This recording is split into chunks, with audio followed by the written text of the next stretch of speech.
Hey everybody, welcome back to the Dungeon Dive. Daniel here. I hope you're doing well, and if you're not, I hope you are soon. And Happy New Year. It'll be 2025 in just a couple of days. And so in today's video, we will be discussing the year of 2024, and we will be doing the 10 best games that I played in 2024.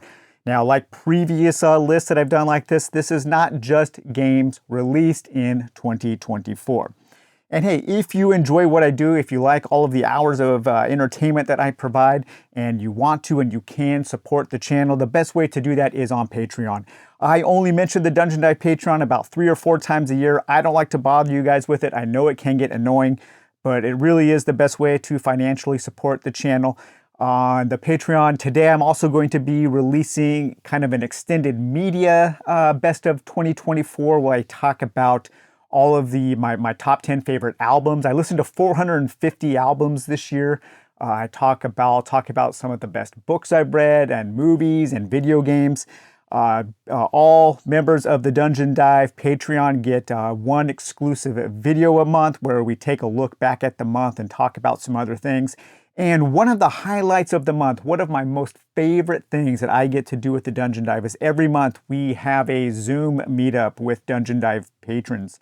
And man, it is so much fun. It has been so much fun getting to know so many of you. And we have really, really interesting conversations about game and game design and hobbies and life.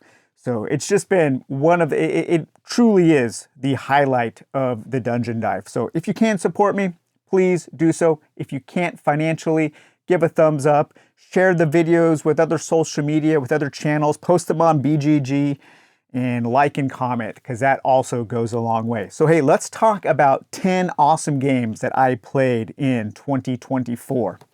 Okay, coming in at number 10 is a game that I fell in love with. I fell in love with all over again and even harder this year.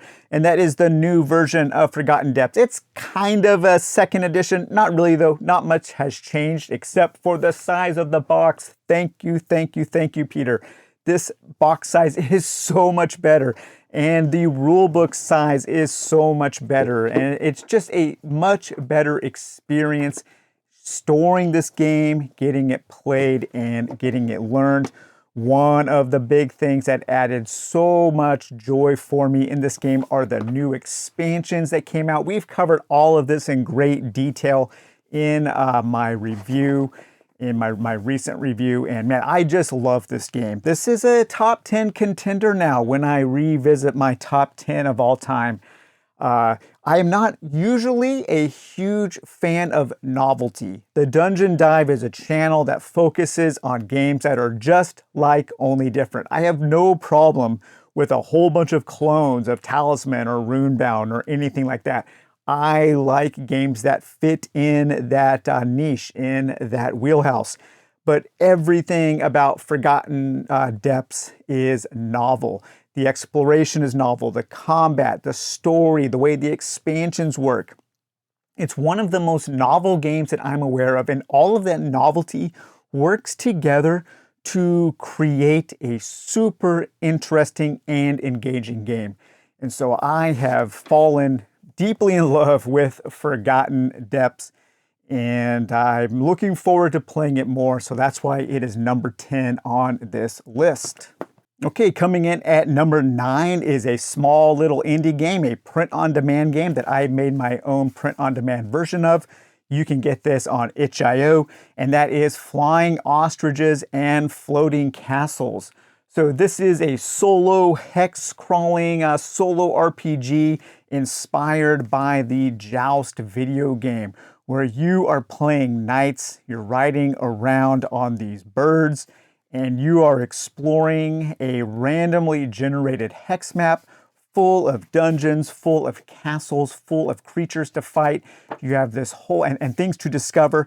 You have this whole book of all of these random tables that you roll on to create the world while you are playing. You can play this in a kind of cooperative or semi-competitive, semi-cooperative mode, but I think it works best as a solo game. And really all you need are the 3 books or the 2 books and maybe the player aid and a sheet of hex graph paper, a pencil, and a couple D6. The rules are inspired and based off of the rules of Troika, which is a game that I've been getting more into over the last year. I'm interested in that system. Troika, of course, inspired largely by the Advanced Fighting Fantasy RPG. But this book is just, it's so interesting. It's so whimsical, this game. It has the kind of feel of a Tom Wham style game, especially with some of the art. So it feels a little bit like Mertwig's Maze and Search for the Emperor's Treasure, two games that I like a lot. And I had a whole heck of a lot of fun playing Flying Ostriches and Floating Castles. And it really is the theme and the way that the world is created that made me like this game in 2024. And that's why it is number 9. Okay, so coming in at number 8 is another solo RPG, although this game can be played as a traditional RPG, but I played it solo with the fantastic solo rules, and that is Heroes of Ceria. So this is basically The Legend of Zelda, the RPG. You'll notice a little bit of a trend. I think there are a handful of games that are loosely or somewhat loosely, kind of, maybe a lot based on video games. The last game we look at was inspired by Joust, this game being inspired by The Legend of Zelda.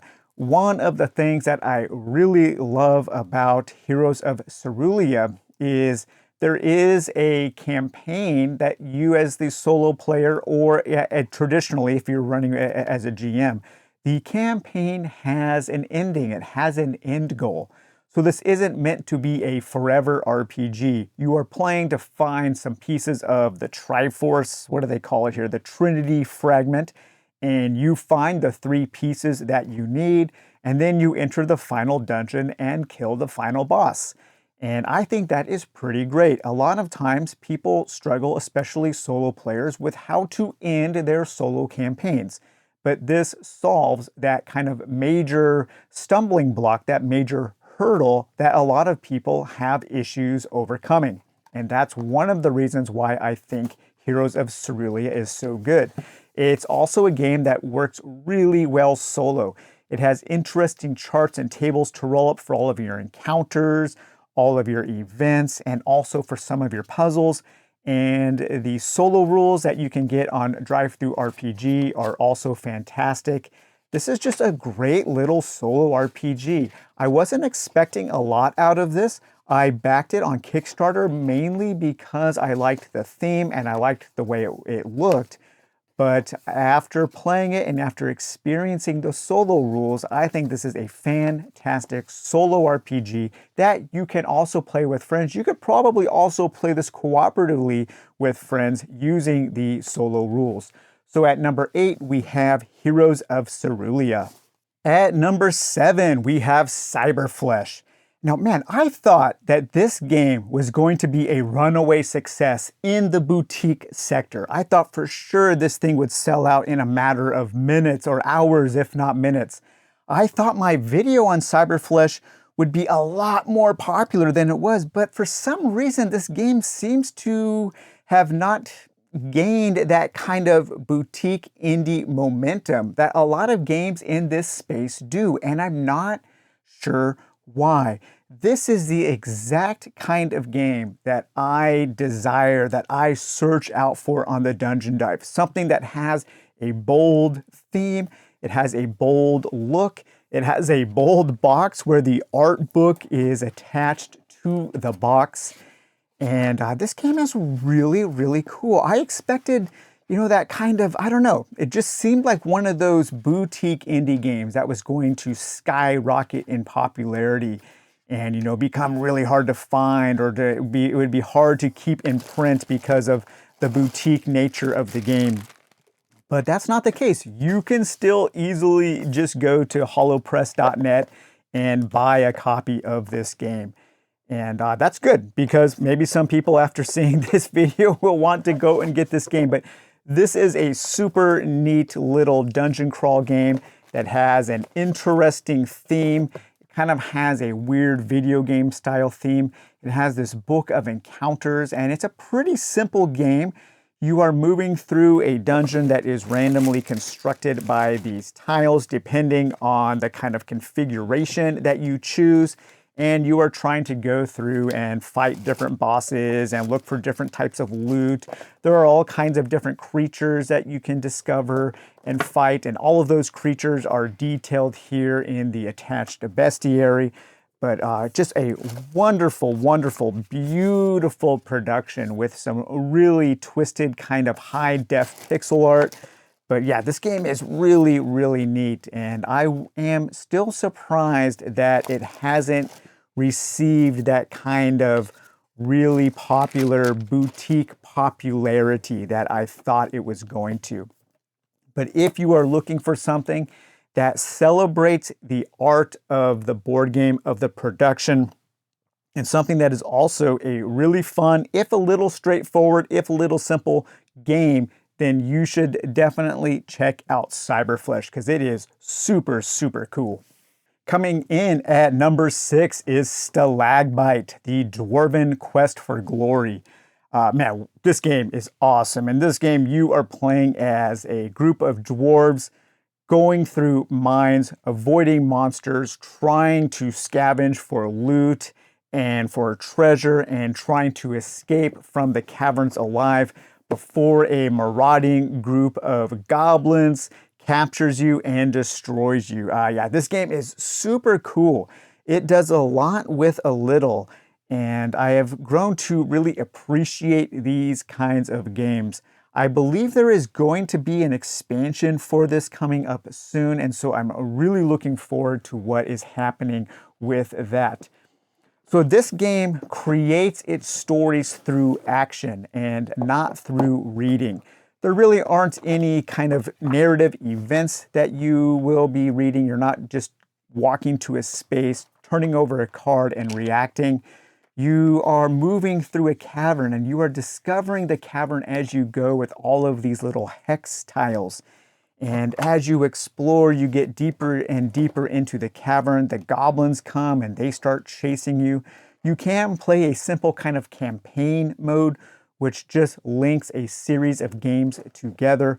But this game was really, really cool. This game was sent to the channel to cover. I had not heard of the game. The designers reached out to me and wanted to know if I wanted to take a look at it. And yeah, I love it. It's super random in how it distributes the things that you can discover, because every time you set up the game, it sets up completely different. And so there is that kind of seeding that I enjoy, that kind of roguelite or roguelike style of gameplay that I really enjoy. And Stagbite is just great. It's another game that feels a little different. It feels like it's doing something a little bit differently than a lot of the adventure style games that I cover or that I have historically played. And so that's why it is number 6 on this list. Coming in at number 5 is another game that does a whole heck of a lot with a little. And man, this is in a small little bookshelf box, and this is Spacers, the space adventure board game. This game, after I did my video, it kind of blew up in the little dungeon dive community. A lot of people went and bought this game, and rightly so. This is basically Xia Legends of a Drift System, smaller, faster, and now, in my opinion, better. I think this game has completely replaced Xia for me, because this game does everything for me that Xia does. Really, the only thing that's missing are the different ships that you can upgrade and buy and customize in a variety of ways. That's missing. Maybe that could be introduced in an upcoming expansion. But man, I absolutely fell in love with this game. It has amazing encounters with these kind of choose your own adventure elements where you read a little story and then you get to choose what you want to do and you turn the card over. It has some really good missions and some pretty good NPC rules for when you're playing solo. The solo game has solo missions, so I think the solo game in Spacers is a whole heck of a lot better than the solo game in Xia. And it's small. It does so much with so little.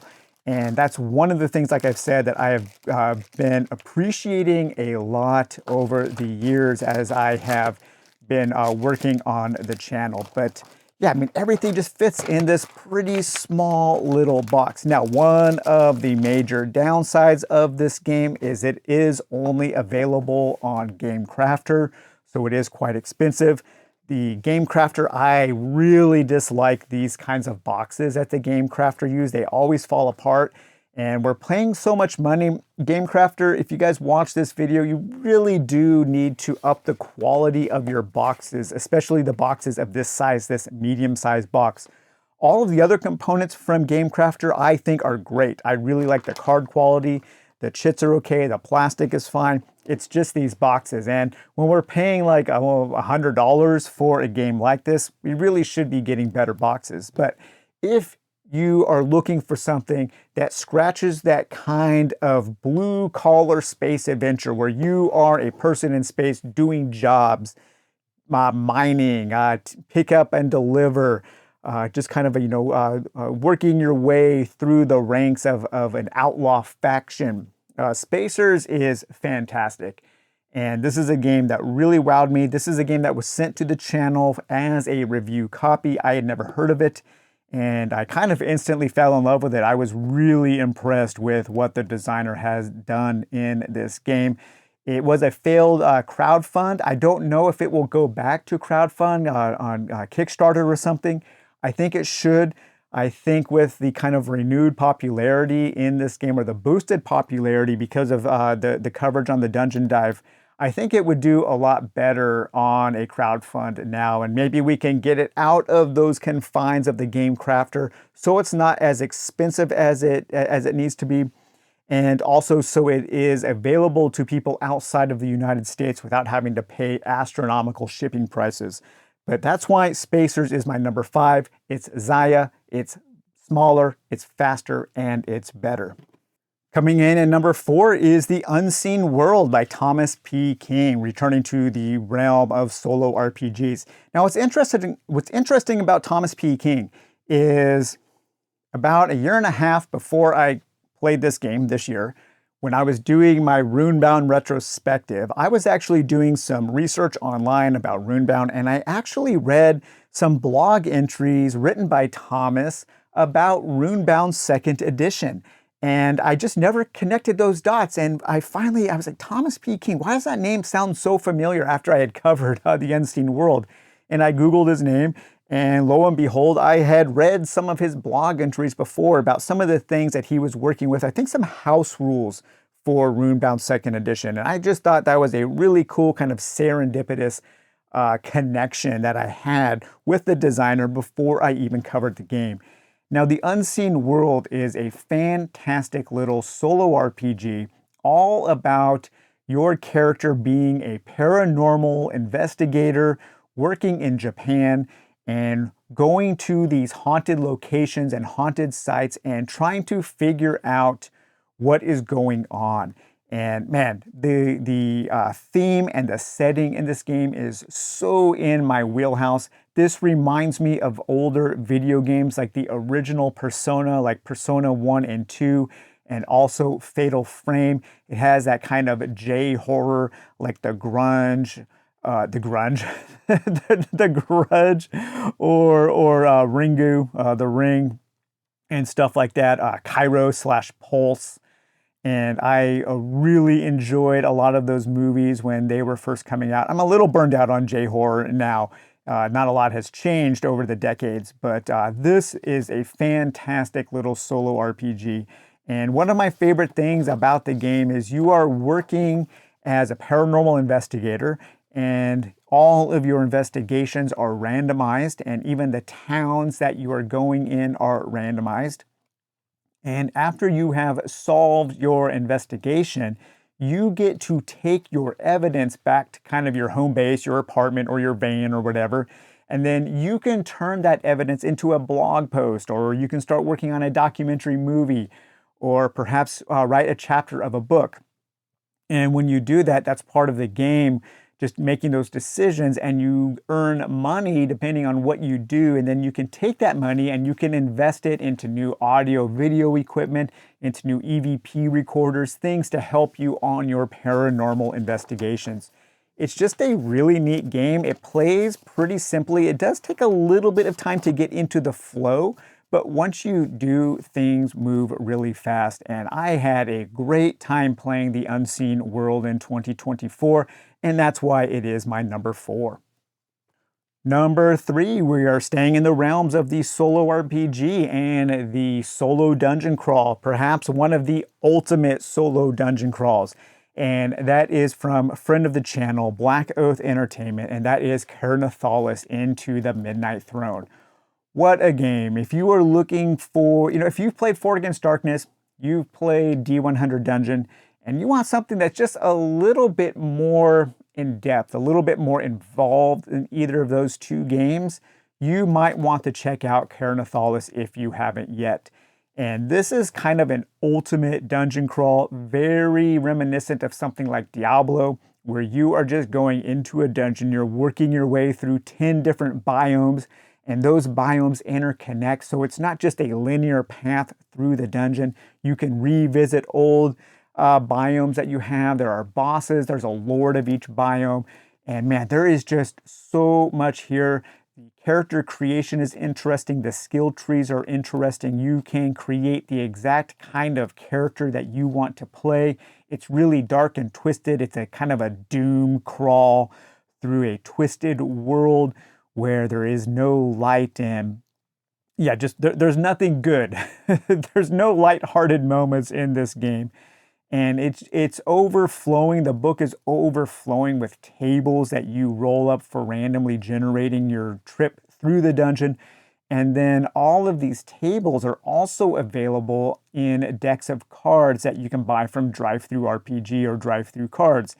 And when you're playing the game with cards, it kind of feels more like a traditional dungeon crawl board game. But yeah, this game is great. Alex T at Black Oath, he is continuing to expand it. I think there are already 2 official expansions that add additional biomes and bosses and things that you can do in different ways that you can interact with the game. But if you're looking for a solo kind of mega epic dungeon crawl, Karalis is definitely the game for you, and that's why it is number 3 in 2024. Coming in at number 2 is another game that is highly derivative, highly inspired by a certain era of video games. And that era is the Sierra adventure game, like King's Quest or Police Quest or Space Quest, any of those Sierra games, those kind of Amiga adventure style games, and that is Civitas Ni Helium. And this is a cyberpunk card game where you are playing as a detective who is teamed up with a rookie. Your detective is an aged, seasoned detective, and they are going out to solve 3 final crimes before they get to retire. The crimes that you are solving in Civitas Ni Helium are all MacGuffins. It's not a deduction game, so you're not really worried about having to solve the crime correctly. What you're interested in is a huge deck of NPC cards and their witnesses. And you have to question the witnesses in a kind of a narrative way. At the end of each crime, as you are trying to solve it, ends up in a trial. You can have a mistrial where you have to go back and re-question your witnesses. There are tons and tons of cards. There is so much of variety in this game. There are tons of upgrades. The stack of different NPCs and witnesses that you can interact with is huge. There are a whole bunch of different characters and events and random events. There's combat. And what this game does, like a lot of the games that I really enjoy these days, is it does a good job of setting up the dots for the players to connect them and create a story while they are playing. You're not reading through an adventure book while playing Civitas Ni Helium. Everything is kind of disjointed. However, the theme is so tightly woven into the mechanisms of this game with the art and the flavor text and just how the game is played that it effortlessly creates interesting stories and narrative as you are playing the game, and it's very memorable. You can really get into the theme of this game and play it in a very thematic way. And it's a really special game. It's too bad that this game is now out of print. I got one of the last copies on eBay after a Dungeon Dive patron told me about the game. The game is very hard to learn. The rulebook isn't very good, but the designer has a great explainer video on his Twitch channel. And I believe that has also been linked to YouTube. And that's how I learned the game.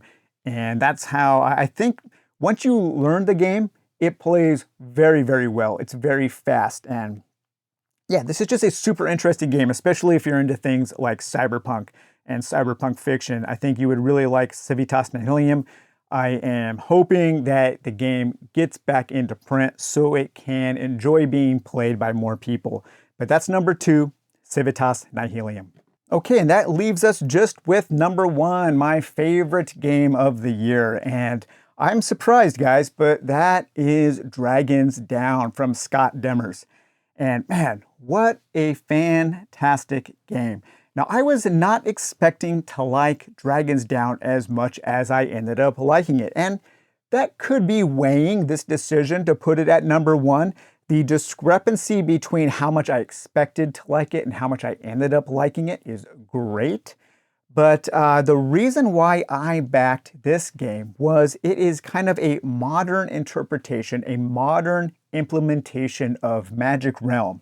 Now, I have zero experience with Magic Realm. I talk about this in my detailed review of Dragons Down. I've always been Magic Realm curious, but not curious enough to read through that 150-page rulebook or the 300-page rulebook rewrite that's supposed to be easier to play. Magic Realm is a game that I have respected from a distance. However, Dragons Down kind of takes the core concepts of Magic Realm and shrinks them down a little bit into more bite-sized chunks and makes things just a little easier to get into. However, that's still not to say that it's a super easy game to get into, because Dragons Down plays a lot differently than a lot of the other adventure style games that I play. As a matter of fact, I probably still haven't played Dragons Down 100% correctly, but that's okay. I will be learning this game for some time. As a matter of fact, there are some new expansions or a new expansion that will be hitting Kickstarter in just a couple of weeks, and that's actually going to be called Dragons Down Natives and Legends. It has been expanded. The expansion has been expanded, and I actually will be covering a preview copy, a little prototype copy of some of the things available in that expansion in a week. On the following Sunday, a week from today, we'll be taking a look at some of that new expansion stuff and what it adds. And I am very, very excited to talk more about that. But yeah, Dragons Down is just a super interesting game. And like a lot of the games that we have already talked about on this video, this is a game that tells its stories through action. Some games tell stories, some games create stories. Dragons Down is a game that creates stories. There is almost no flavor text at all anywhere in this game. As a matter of fact, I think there is maybe 1 or 2 sentences of flavor text on 2 of the faction cards. However, those 2 cards have been updated to remove that flavor text. Scott was saying that he was thinking about that after my video and how he didn't want to direct anybody's narrative down a certain route. And so there was a way that he described, I think it was the priests in the forest, and he described them on the faction card, but he kind of heard what I said about there not being any flavor text and about how that inspires and kind of forces the player to come up with what's going on in connection to what they're doing from a moment-to-moment basis on the table. And so those 2 sentences of flavor text have now been completely excised from the game. So now I think there truly is no flavor text on any of the cards. But there are a whole bunch of different classes and races and lineages that you can play. Mixing and matching them feels different.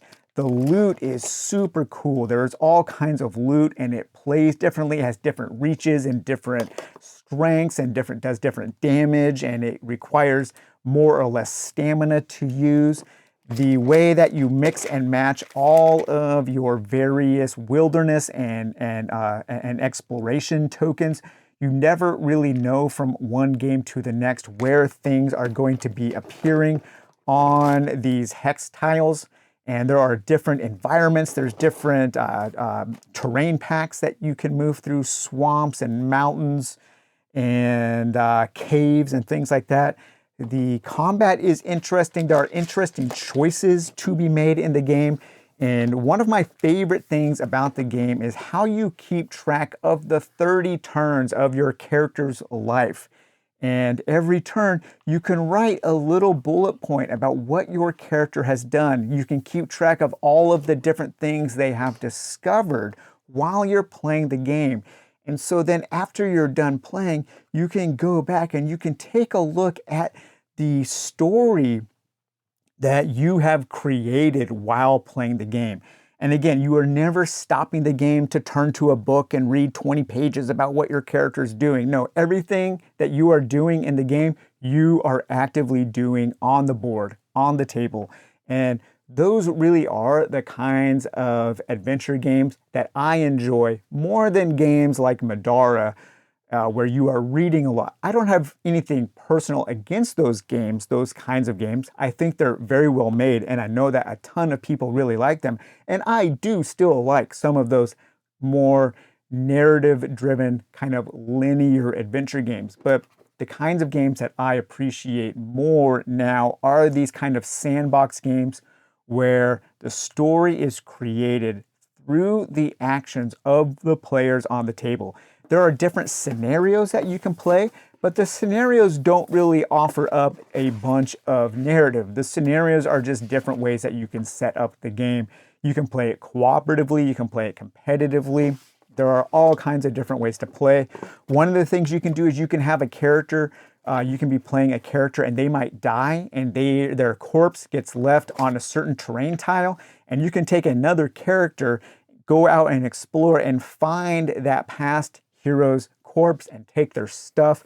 So there are all kinds of different ways to play. It's a game that I have a feeling will be made even more popular as more fan expansions start coming out and people start developing their own scenarios. And Scott is encouraging people to do that. So stay tuned to the Dungeon Dive next week, when we will be discussing the new expansion stuff coming out for Dragon's Down very, very soon in 2025. So, all right, everybody, I hope you enjoyed this 2024 year-in review where we discussed the 10 best games that I've played this year. Here's to 2025. Looking forward to a whole bunch of games coming, especially Iridia, the Pass We Dare Tread or something like that. It should be arriving soon, and man, I'm excited and I am intimidated because that game looks massive and complex, and I hope it's not a bear to get through. So, all right, you guys, well, take it easy. We'll talk to you later. Bye-bye.